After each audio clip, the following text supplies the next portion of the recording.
Olha aqui, ó. Foi muito decepcionante, tá? Foi muito abaixo do esperado, até mesmo para um início de trabalho. Até mesmo para um início de trabalho. A gente sabe que o trabalho do Diniz é um trabalho diferente. O Diniz é um técnico que, para colocar em prática tudo aquilo que ele imagina e quer do futebol e quer do seu time, vai levar tempo. Vai levar tempo. Agora, eu acho que o grande problema da seleção brasileira dos últimos tempos não é nem a organização tática e tal. E a gente vai falar sobre isso daqui a pouco. O problema do Brasil, em vários momentos, e momentos grandes, de Copa do Mundo, que é o que interessa pra gente, o problema nosso é o jogador falhar, né? É a falha individual. E ontem o Brasil, cara, o Brasil ontem foi muito abaixo da crítica. Também taticamente, o Diniz falou sobre isso na entrevista coletiva depois do jogo, mas individualmente o Brasil esteve muito abaixo, cara, muito abaixo. E eu acho que isso é preocupante, porque a gente sempre dependeu muito das nossas individualidades. A seleção brasileira, ela nunca foi marcada, nunca foi caracterizada por ser uma seleção que taticamente ganha competições. A gente até teve uma formação tática diferente e que a gente tem que tirar o chapéu pro Filipão, porque ele encontrou uma maneira daquela seleção de 2002 jogar, que ele fechou ali com 3 zagueiros, sabe? Mais um volante que segurava a bronca para Ronaldinho Gaúcho jogar, para Rivaldo jogar, para Roberto Carlos subir, para Ronaldo marcar gols, não marcar o adversário. Enfim, uma seleção com 3 zagueiros que não é o comum do nosso futebol. Mas foi ali uma organização tática que ela existiu para poder liberar as individualidades. Para você poder liberar os jogadores que a gente sempre teve e que fizeram a diferença. E, cara, não tá acontecendo. Não aconteceu nas últimas Copas. A gente ficou todo esse tempo, e vamos continuar ainda, por algum tempo, dependendo muito do Neymar. A gente tem a esperança do Vini ser um protagonista, do Rodrigo ser um protagonista, mas ontem nenhum deles foi. Ontem nenhum deles foi. O ataque da seleção brasileira ontem foi um ataque de riso, né? Porque de riso, aquele riso nervoso, né? Aquela risada nervosa, porque foi muito mal. Muito mal, muito mal. E eu fico preocupado, cara, porque a gente joga muito em função de um cara e ele é notícia sempre. E vai ser, enquanto ele estiver aí, ele vai ser notícia. Vai ter muito em cima do Neymar, a atenção vai estar muito em cima do Neymar e vai ser assim. Enquanto ele estiver na seleção, vai ser assim. O Neymar, ele realmente ele é o melhor jogador dessa geração. Ele é o cara que o Brasil joga em função dele já há algumas Copas. Tomara que não vá para mais uma jogando em função só dele, porque acho que vai ser ruim, vai ser uma, sabe, vai ser um risco muito grande, porque o Neymar que a gente vê hoje é um Neymar que vai piorando, o tempo vai passando para todo mundo. A gente vai falar sobre o episódio da pipoca, que é lamentável. Eu acho que o Neymar nunca pipocou na seleção brasileira. Eu nem sei se o cara quis jogar pipoca ou era o que tinha na frente dele pra ele jogar, né? Eu não sei se ele quis, eu vou jogar pipoca porque ele é pipoqueiro. Eu acho que o cara, sei lá, não sei. Não sei o que passa também na cabeça do ser humano pra jogar alguma coisa em outro. Mas a gente vai falar sobre isso daqui a pouco. A minha preocupação com o Neymar, jogarmos em função do Neymar, o Neymar hoje, ele joga num futebol que não é competitivo, cara. Se já era uma estratégia ruim antes, agora eu acho que ela é pior ainda. Porque, veja só, o Neymar, ele tem, na temporada, 5 jogos pelo Al Hilal, 3 jogos pela seleção brasileira. Ontem, ele chegou a furar jogadas. Claro que ele não tá no auge dele. E não vai estar por um tempo. E não vai estar por um tempo, cara. E acho uma loucura você jogar em função de alguém que tá jogando no futebol da Arábia, que tá jogando no futebol... E adoram falar, né? Do nível de enfrentamento. Pô, velho, o nível de enfrentamento dele é muito abaixo. Muito abaixo. E já que estamos falando dele, torcedor não tem nada que jogar coisa nenhuma em ninguém, né?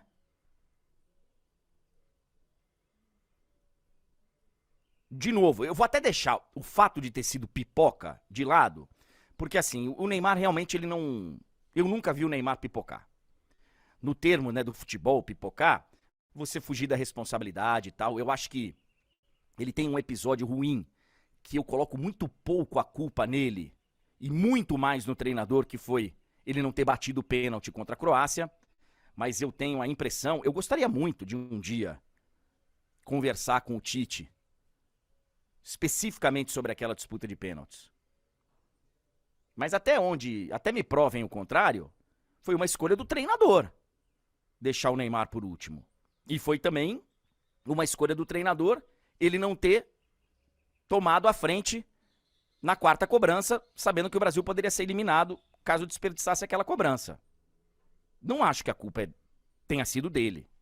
A não ser que o Tite tenha combinado com eles. E aí o Neymar, na hora, não cumpriu o combinado. Mas eu duvido que isso tenha acontecido. Duvido. O Neymar não é um pipoqueiro. E ele tem razão em ficar pé da vida com um torcedor jogando, sabe, qualquer coisa que seja em cima dele. Agora, ele pode e deve ser cobrado. O futebol do Neymar ontem foi muito abaixo da crítica. Não é nem abaixo da média dele, abaixo da crítica. Muito abaixo, muito abaixo. Neymar ontem, sabe, pô, perdeu um gol que... Muito abaixo, muito abaixo. E ele deu uma entrevista depois da partida, falando, olha, eu não venho aqui de férias, muito menos para passear. Eu sei que quando o jogador é convocado, ele não vai para a seleção brasileira achando que é férias. Mas o Brasil, em vários momentos recentes, foi para competições querendo ganhar e não, aqui não estamos de férias, mas com postura bem diferente. Porque pareciam que iam para um passeio mesmo. Em vários momentos o Brasil parecia que estava indo para Copa do Mundo como se fosse uma excursão para Disney. Então, ele pode dar entrevista, ele pode falar, ele na hora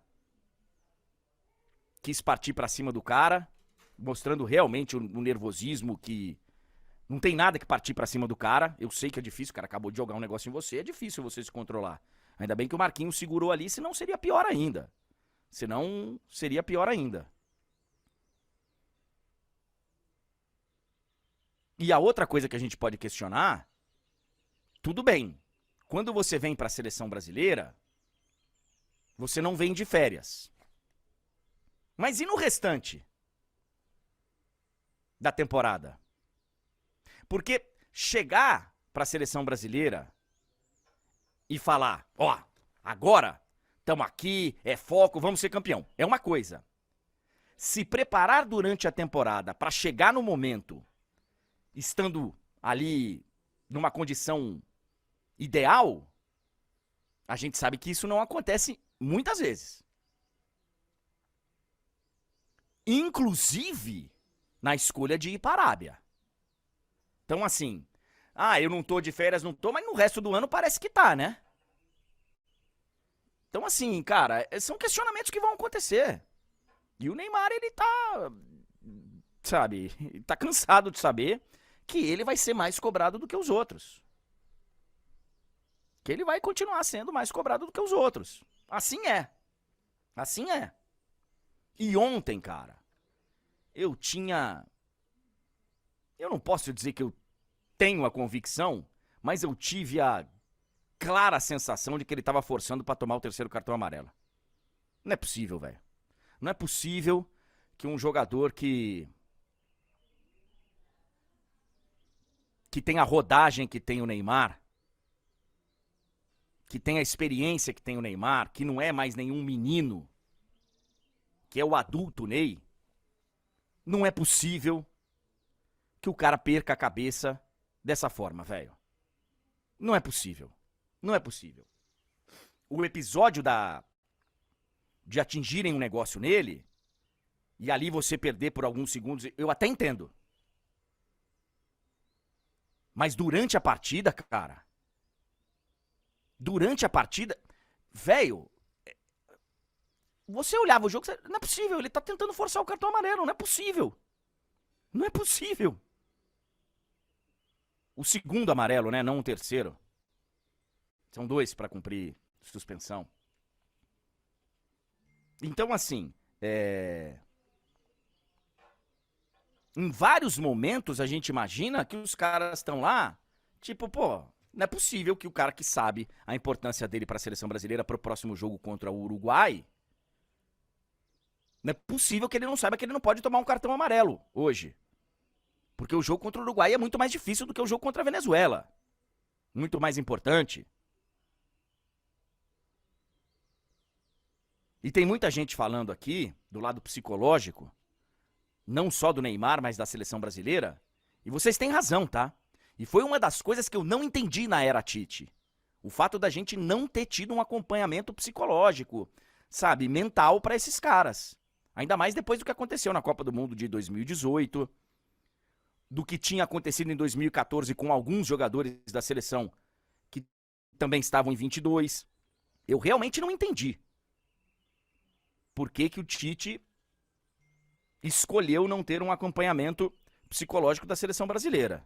Espero que agora tenha, até pela formação do Diniz. Espero. E o resultado é bom também pra gente entender o seguinte. Vamos baixar a bola. Vamos baixar a bola, porque quando a seleção brasileira estreou contra a Bolívia e meteu 5-1, estão aí os 3 resultados da seleção brasileira, velho, eu vi com colegas falando, tá vendo? Essa é a seleção brasileira, Ancelotti nada. Aí, ó, seleção brasileira vai encantar, a seleção brasileira... Só faltavam falar que a seleção de novo ia chegar na Copa do Mundo como uma das grandes favoritas, como nunca tinha ido para nenhuma Copa do Mundo, que nem foi falado na última. E a gente aqui alertando, calma, não é assim, não é assim. Então, o Brasil tem um caminho tático para ser percorrido com o Diniz, tem, isso é óbvio, mas a seleção brasileira também precisa das suas individualidades jogando bem. E não tá acontecendo, velho. Os jogadores do Brasil tiveram um desempenho ontem muito abaixo do que uma seleção brasileira merece. E isso é preocupante. Nós vamos falar mais de seleção brasileira, evidentemente, nessa sexta-feira.